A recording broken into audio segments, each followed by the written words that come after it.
একটা বিষয়কে নিয়ে আমি ফেসবুকে বেশ কিছু কথা বলতে যাই। যারা ফেসবুকে কন্টিনিউয়াসলি কাজ করছো, মনিটাইজেশন পেয়ে গিয়েছো, অনেকে পাবার অপেক্ষায় আছো, তো অনেকে পাবার দ্বারগোড়ায় পৌঁছে গিয়েছো। তো তারা প্রত্যহ ভিডিও, ছবি বা লেখা আপলোড করার পাশাপাশি লাইভে আসার চেষ্টা করো। তার কারণ হচ্ছে এসবের দ্বারাই কিন্তু আমরা মনিটাইজেশনটা পেয়ে থাকি।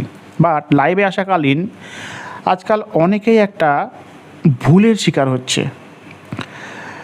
ছোট ক্রিয়েটাররা তো ভুল করবে, এটা স্বাভাবিক, বাট অনেক বড় ক্রিয়েটাররাও না জেনে বেশ কিছু কথা বলে, যে সমস্ত কথাগুলো ছোট ক্রিয়েটাররা শুনে তারাও কিন্তু সেই বিষয়গুলোকে ফলো করে। যেমন লাইভে এলে অনেকেই বলে যে স্টিকার কমেন্ট করো না, এর ফলে নাকি রিচ কমে যায়, কিন্তু তারা এই বিষয়টাকে নিয়ে কখনো ভাবেই না যে এই কথাটা কতটা সত্য।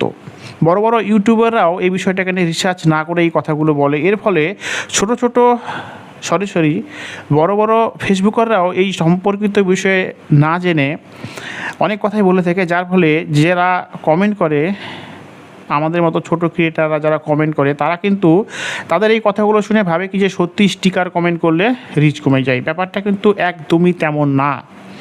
তার কারণ হচ্ছে, আমি ফেসবুক টিমের সঙ্গে কথা বলেছি তথা এই টপিক রিলেটেড ইউটিউবে ভিডিও দেখেছি এবং গুগলে সার্চ করে জেনেছি যে ফেসবুকের লাইভে বা ফেসবুকের পোস্টে, ভিডিওতে কোনো স্টিকার কমেন্ট করলে রিচ কমে না।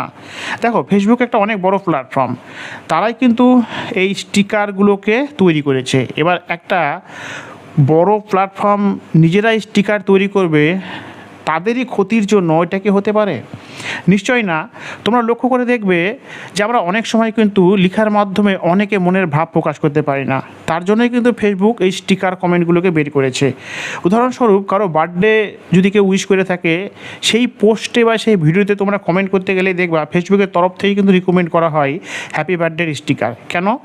কেননা খুব সংক্ষেপে কিন্তু উইশ করা তথা মনের ভাব প্রকাশ করার মাধ্যমই হচ্ছে এই স্টিকার।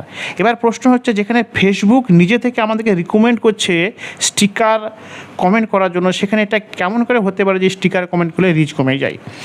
তো অনেকে না জেনে এই ভুলগুলো করে এবং ওই অনেকের থেকে আরও অনেকে বেশি এই ভুলগুলো কিন্তু ক্রমাগত করে চলেছে।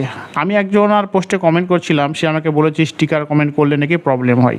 তারপর সেই বিষয়টাকে নিয়ে আমি কিন্তু ফেসবুক টিমের সঙ্গে কথা বলেছি, ইউটিউবে ভিডিও দেখেছি, গুগলেও রিসার্চ করেছি। তো তোমাদের উদ্দেশ্যে বলি, বিষয়টাকে জানো, জেনে তারপর ডিসিশন নাও, যার ফলে কিন্তু ভুলের বশবর্তী হয়ে সিদ্ধান্ত নিতে হবে না।